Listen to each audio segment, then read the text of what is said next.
एक है तो सेफ है या विषयावर आपण भाष्य करणार आहोत. अलीकडील काळामध्ये अशा प्रकारची वाक्य कानावर पडत आहेत की एक आहे तो सेफ आहे, म्हणजे एकत्र राहा तर सुरक्षित राहाल, अशा प्रकारची ही वाक्य आहेत.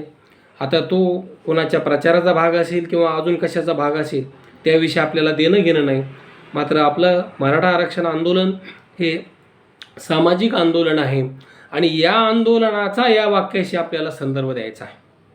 कारण जोपर्यंत मराठा समाज हा एकत्रित राहत नाही तोपर्यंत त्याला आरक्षण मिळणार नाही. म्हणून त्याला एक आहे तो सेफ आहे हे आपण या ठिकाणी लागू केलं पाहिजे.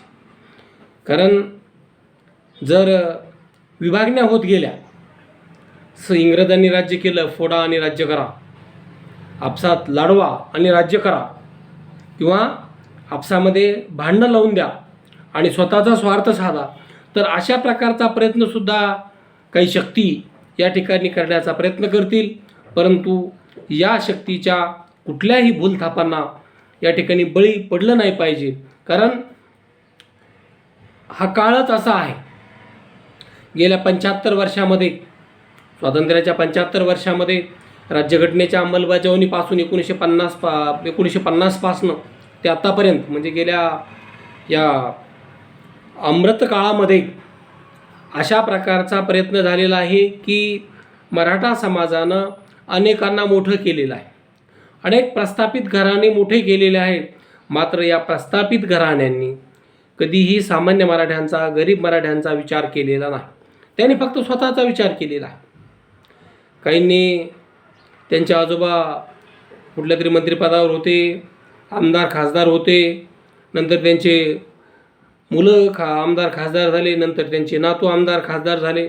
आता त्यांची 3री 4थी 5वी पिढी या ठिकाणी राजकारणामध्ये आहे.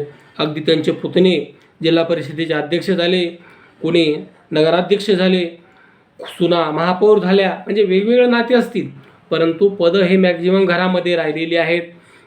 एवढंच नाही तर मोठमोठे साम्राज्य निर्माण केलं, साखर कारखाने निर्माण केले, वेगवेगळ्या संस्था निर्माण केल्या, वेगवेगळ्या शैक्षणिक संस्था निर्माण केल्या. हे सगळं करत असताना सामान्य मराठ्याला इथं न्याय मिळालेला नाही. कारण आपण पाहतो, एखाद्या शैक्षणिक संस्थेमध्ये नोकरी लागायचं असेल तिथे डोनेशन नावाचा प्रकार आहे, छुपा प्रकार आहे, तो दिसत नाही, परंतु अस्तित्वात आहे, हे कुणीही नाकारू शकणार नाही. एखाद्या शिक्षकाची भरती असेल, एखाद्या प्राध्यापकाची भरती असेल, एखाद्या नॉन टीचिंगची भरती असेल, तर आज तिथं काय दर आहे त्या पदाचा ही कल्पना केली तर अंगावर काटे येतात. एखाद्या गोरगरिबाच्या मुलाला स्वतःचं घरदार जरी विकलं, शेती जरी विकली, तरी त्याची भरती होत नाही त्या डोनेशनची. आणि मग कशाला कोणाचा झेंडा घ्यायचा आणि कशाला कोणाचे गोडवे गायचे. तर त्यापेक्षा हा मराठा आरक्षणाचा सामाजिक लढा हा विस्थापित मराठा विरुद्ध प्रस्थापित मराठा असा आहे. काहींनी त्याला मराठा वर्सेस ओबीसी अशी जोड देण्याचा प्रयत्न केला. हे अत्यंत खेदजनक आहे. मराठा वर्सेस ओबीसी असा कुठलाही वाद या ठिकाणी नाही, असण्याचं कारणच नाही. कारण ओबीसी समाजाकडे ही मागणीच नाही ना. ही मागणी प्रस्थापित राजकारणाकडे म्हणजे सत्ताधाऱ्यांकडे आहे ना. विनाकारण कशाला? तर काहींना याचं भांडवल करायचं आहे, स्वतःला मोठं व्हायचं आहे, काहींना आमदारक्या पाहिजे आहेत मागच्या दारानं, काहींना खासदारक्या पाहिजे आहेत, काहींना महामंडळ पाहिजे आहेत, काहींना मंत्रिपदं पाहिजे आहेत.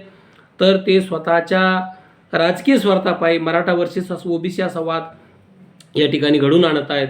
मात्र हे अत्यंत दुर्दैवी आहे. असा कुठलाही वाद राज्यभरामध्ये नाही.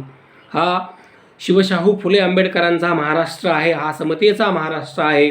त्यामुळं असला कुठलाही प्रकार या ठिकाणी नाही. जे दिसतंय ते फक्त ज्यांना या ठिकाणी कावीळ झालेला आहे त्यांनाच जग पिवळं दिसतंय. त्यामुळं हे सगळं धादांत खोटं आहे. आणखी एक वाक्य आपल्याला ऐकायला मिळतंय, बटेंगे तो कटेंगे. आपल्याला त्या निवडणुकीवरून काही देणं घेणं नाही, परंतु विभाजित झालो तर कापलं जाईल अशा प्रकारचं या ठिकाणी काही शक्ती हे वाक्य वापरत आहेत. तर हे सुद्धा खेदजनक आहे. हे धर्मनिरपेक्ष राष्ट्र आहे. सर्व जाती धर्माचे लोक या ठिकाणी गुण्यागोविंदाने नांदत आहेत आणि स्वतःच्या राजकीय स्वार्थापायी जर जातींना भिडवायचे असतील, धर्माच्या विरोधात लढवायचे असतील, तर आपण कुठेतरी चुकतोय. आपली दिशा कुठेतरी चुकते हे मात्र निश्चित आहे. काहींना स्वतःच्या घरामध्ये रियाज चालतो, परंतु बाहेर ते बटेंगे तो कटेंगे अशा प्रकारची घोषणा देतात. हे सुद्धा डबल ढोलकी वाजवल्याचा प्रकार आहे. लोकांना हे समजतं, लोकसुज्ञ आहे, जनतेला सर्व कळतं आहे. जनता बोलून दाखवत नसेल तरी ते कृतीतून सिद्ध करून दाखवते आहे. म्हणून या ठिकाणी जे वाक्य सध्या कानी पडत आहेत, तर एक है तो सेफ है, तर समाजाला आरक्षण मिळण्यासाठी लोकांनी एकत्र आलं पाहिजे, तरच आपल्याला ते आरक्षण मिळेल. म्हणून एक है तो सेफ है याची अंमलबजावणी आता मराठा समाजानं सुद्धा केली पाहिजे. आणि लोकशाहीमध्ये मतदान हा पवित्र हक्क आहे. मतदान हे गोपनीय असतं आणि म्हणून हा पवित्र हक्क बजावला पाहिजे. कारण येत्या 5 वर्षामध्ये हे सरकार या ठिकाणी या सरकारनं म्हणजे आपण दिलेल्या लोकप्रतिनिधीला आपण जाब विचारू शकतो. म्हणून या ठिकाणी आपण सदसद विवेक बुद्धीला जागं ठेवून या ठिकाणी मतदान केलं पाहिजे. कुठल्याही भूलथापांना बळी पडू नका. गेल्या 70-75 वर्षामध्ये समाजाचा कार्यक्रम लागलेला आहे. सामान्य माणूस अतिशय त्याची फरफट झालेली आहे. अतिशय विदारक जीवन तो जगत आहे. म्हणजे त्याला सालगडी म्हणून राहायचं का, या ठिकाणी वेळ आलेली आहे. त्याला वीटभट्टीवर कामाला जावं लागत आहे, त्याला ऊसतोडीला कामाला जावं लागत आहे, किंवा त्याला वेठबिगरीचं कामं करावं लागत आहेत. आणि ही परिस्थिती बदलायची असेल तर 100% मतदान करा. कारण त्याशिवाय पर्याय नाही, गत्यंतर नाही. आपण म्हणाल की आपल्या एका मताने काही फरक पडत नाही. होय, फरक पडतो. वाजपेयींचं सरकार फक्त एका मतानं सरकार पडलेलं आहे. म्हणजे एका मताला फार महत्त्व आहे. त्यामुळं प्रत्येकाचं मत निर्णायक आहे. आणि एक है तो सेफ है हा नारा मराठा समाजानं पाळला पाहिजे.